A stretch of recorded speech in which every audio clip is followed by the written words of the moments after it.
atas hasil gelar perkara dan hasil penyelidikan yang diberikan pada tanggal 22 Mei.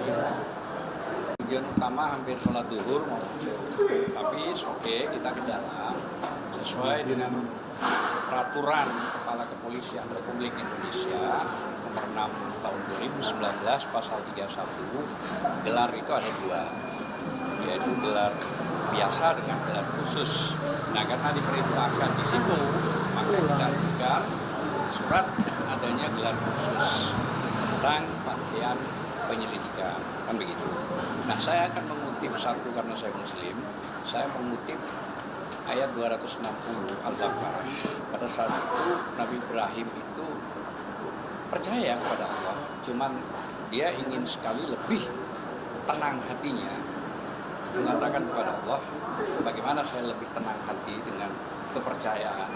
Katanya Allah, ambillah 4 burung cincang, begitu mati ke 4 burung tersebut, taruhlah di 4 bukit. Setelah itu nggak lama kembali lagi. Akhirnya apa kata Nabi Ibrahim? Saya merasa tenang karena ada bukti yang nyata. Nah, rakyat ini butuh ketenangan dalam konteks ini. Nah, ketenangan itulah yang paling mahal di hadapan manusia. Saya kira mungkin lebih sedikit lengkapnya soal pengajuan sekarang ini tentang proses Bang Fadilah. Maksudnya, terima kasih. Ya. Pada prinsipnya, Pak, HP Pak. HP-nya Pak. Pak, HP-nya Pak. Pak, HP.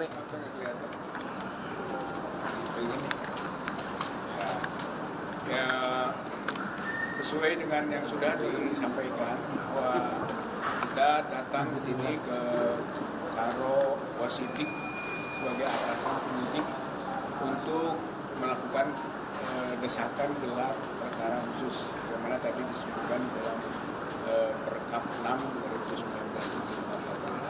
Maka di sana kita tuangkan poin-poin keberatan atas hasil gelar perkara dan hasil penyelidikan yang diberikan pada tanggal 22 Mei.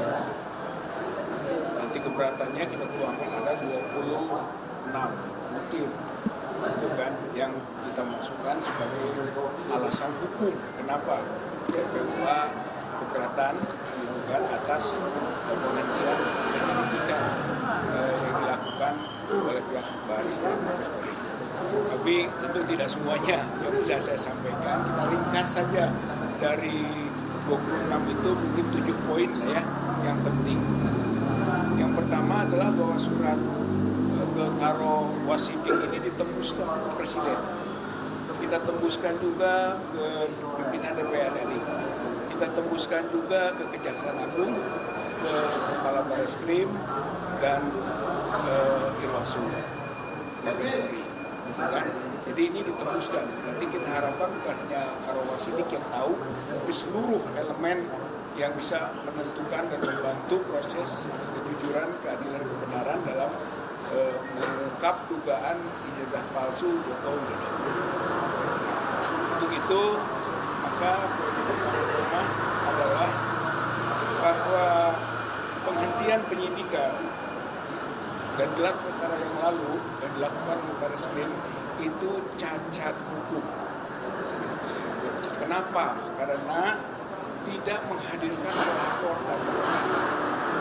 Yang namanya gelar perkara itu dimulai dengan proses pencarian bukti, kemudian menginformasikan hasil pencarian, kemudian pendapat dari pelapor dan termohon, kemudian juga pandangan ahli ataupun pihak-pihak yang ikut dalam proses gelar perkara.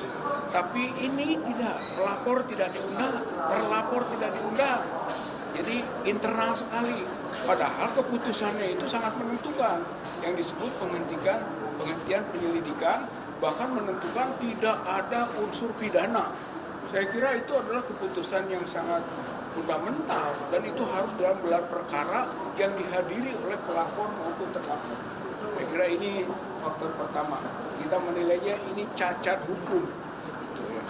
Nah, kemudian yang kedua, bahwa proses penyelidikan itu tidak tuntas atau tidak lengkap. Kita punya ahli Dr. Rismond dan Dr. Roy kan? Dan itu masuk dalam bukti-bukti kita, masuk itu dalam bukti-bukti yang diajukan oleh kita, tapi tidak pernah diperiksa, tidak pernah diminta keterangan. Pasti tidak lengkap itu hasil penyelidikan secara keseluruhan. Satu. Yang kedua, tidak meminta keterangan Kasmujo dan tidak meminta keterangan Pratikno, gitu kan? Padahal dua tokoh ini di samping krusial juga telah diduga ikut serta dalam proses yang kemudian kita duga ijazah palsu Joko Widodo itu.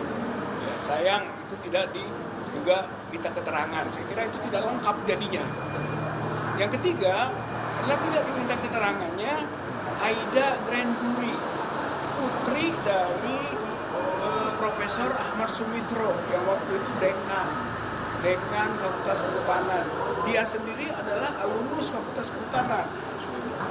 Bukan Sumitro. Dia membuat surat gitu kan, bukti ini tanda tangan yang benar Profesor Dr. Insinyur Ahmad Sumitro. Gitu. Kemudian namanya Su bukan SOE. Nah, itu diajukan oleh kita ke Barisskrim dan itu menentukan sebab lembar pengesahannya skripsi Pak Joko Widodo itu tanda tangannya beda gitu dengan tanda tangan Sumitro, dan itulah yang diajukan oleh Aida Granduri. Oleh karena itu Aida Granduri harusnya diminta keterangan itu untuk sampai lengkap tuntasnya proses penyelidikan, dan itu tidak dilakukan. Maka ini kita sebut alasan kedua, tidak tuntas, tidak lengkap proses penyelidikan. Di samping yang pertama cacat hukum.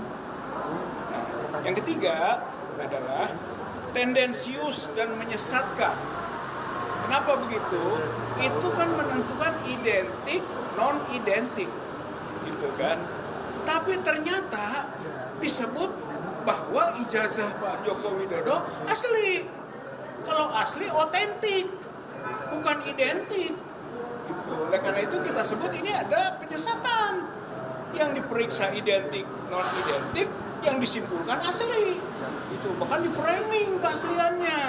Saya kira ini sesuatu yang kita tidak bisa terima. Padahal kita juga bertanya bahwa identik itu dengan pembanding. Pembandingnya katanya 3 orang teman. Nah, kita tanyakan siapa 3 teman ini? Apakah dijamin bahwa yang dibandingkan itu ijazahnya asli? Kalau saja tidak asli, ya identik, tapi identik palsu. Padahal kami juga punya data.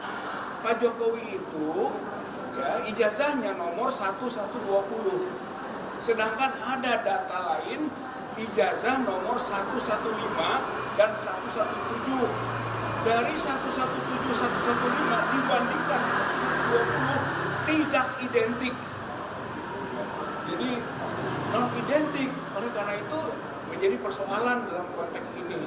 Oleh karenanya konklusinya tadi terjadi penyesatan antara identik, non-identik dengan otentik. Nah, yang keempat itu adalah simplifikasi, menyederhanakan dengan pola membuktikan soal skripsi atau lembar pengesahan skripsi ijazah skripsinya Joko Widodo dengan hanya meraba cekung. Saya kira itu simpel sekali. Itu tidak masuk kategori scientific crime investigation, bukan investigasi yang saintifik. Dan ternyata itu kesimpulannya, di mana Barisskrim dengan meraba dan melihat cekungan, kemudian disebut itu hand press dan itu letter press, dibandingkan dengan percetakan dan mengatakan iya selesai saja. Kok nggak bisa?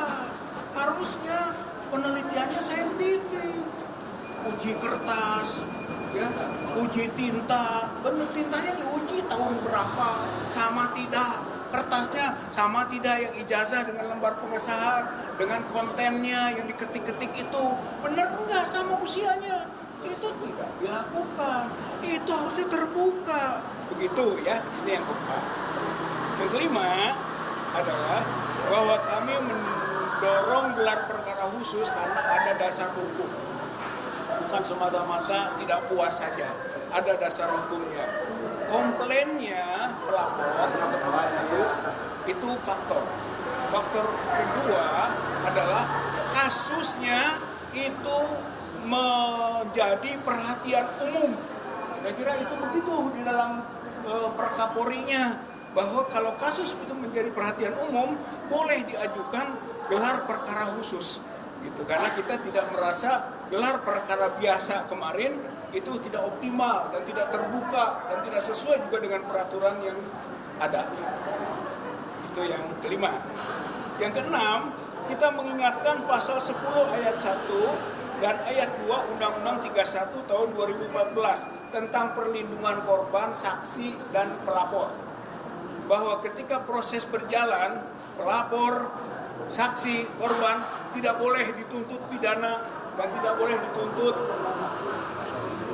Itu penegasannya ya, pasal 17 undang-undang tersebut, termasuk pasal 10 ayat 1, pasal 10 ayat 2. Dan kita mengingatkan lagi Perma 1 tahun 1956 bahwa kalau ada kasus perdata sedang berjalan untuk konten yang sama, maka hentikan dulu yang pidana.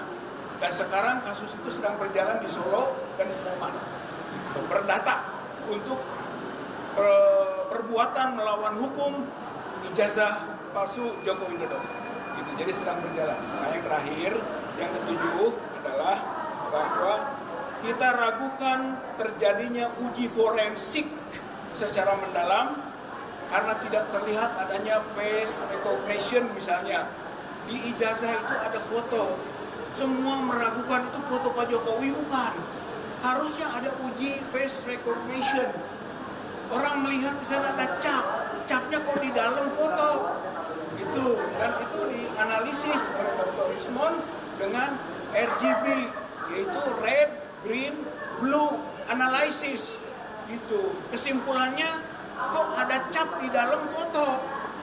Karena ini pertanyaan ini jelas. Oleh karena itu tidak diuraikan oleh Barreskrim kemarin.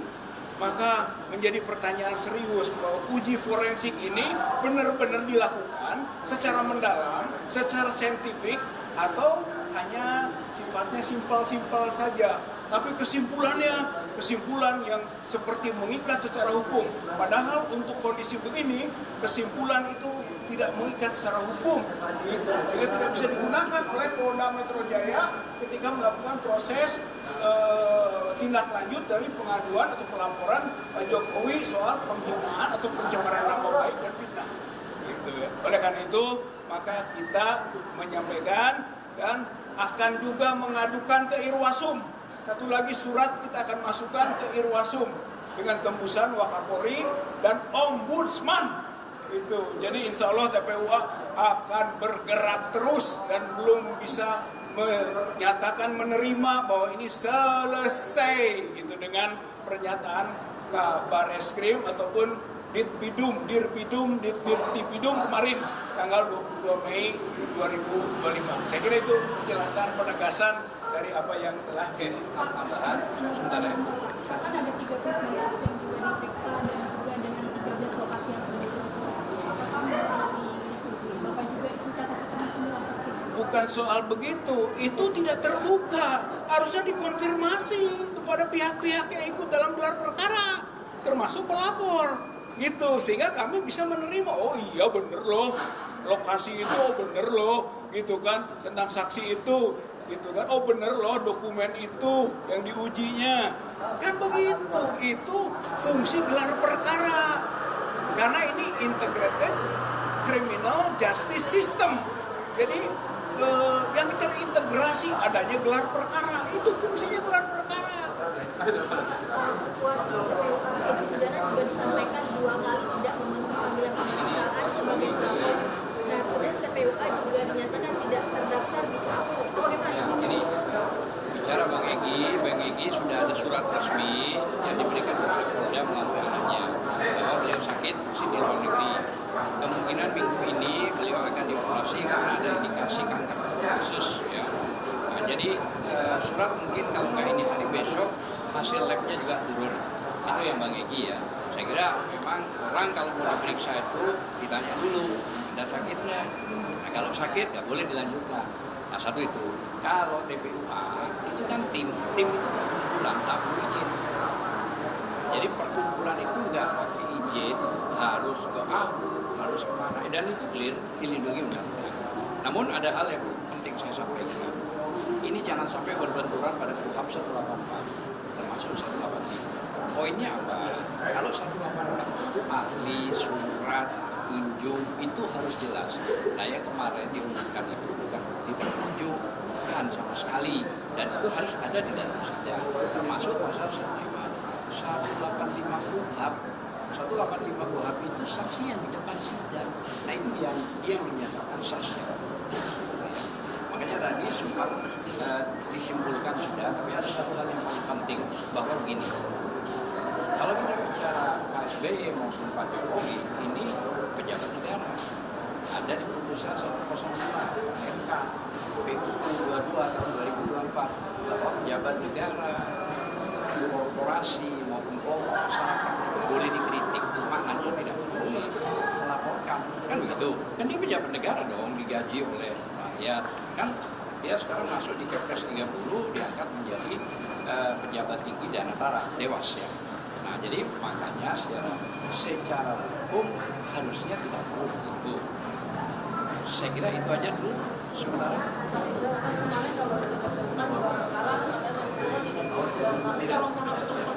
Tanya juga Kita dapat, saya dapat karena dikirim ke kantor saya, ya dikirim ke kantor saya tadi malam, sudah saya dihubungi dan saya sudah kirim juga ke anaknya Pak Egy bahwa intinya ya tadi dihentikan penyelidikan, ada sudah clear, kalau surat itu clear dan tidak ada masalah. Namun yang menjadi masalah kenapa dihentikan penyelidikan, padahal tanggal 9 Desember itu sekarang kan bulan kurang lebih lah ya berjalan itu.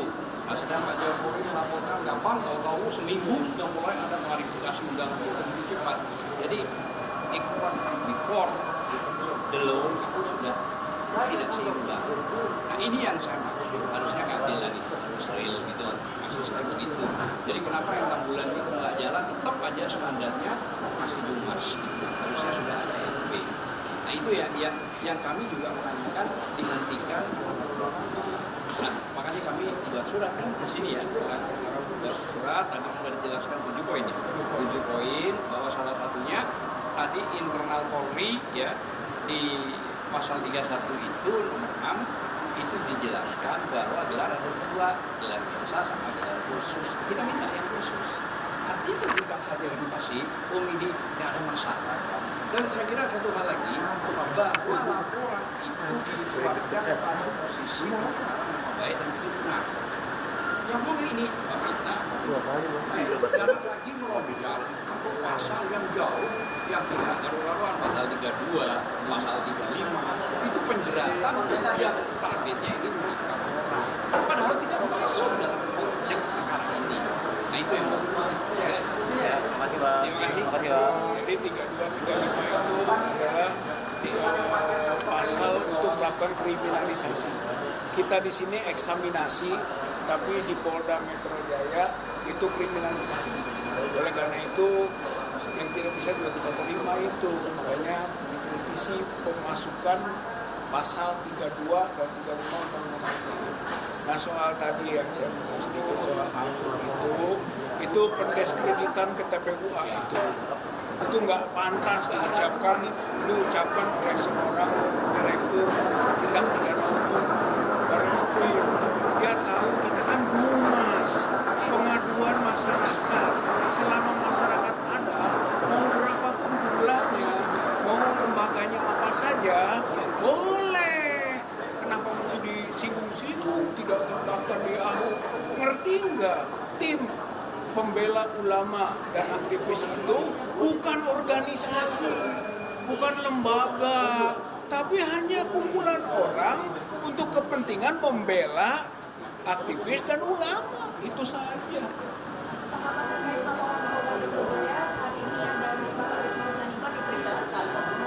Dan Bapak berjalan terus sampai menangkap tersangka nggak? Ya, saya kira kalau memang fair itu nggak bisa gitu kan.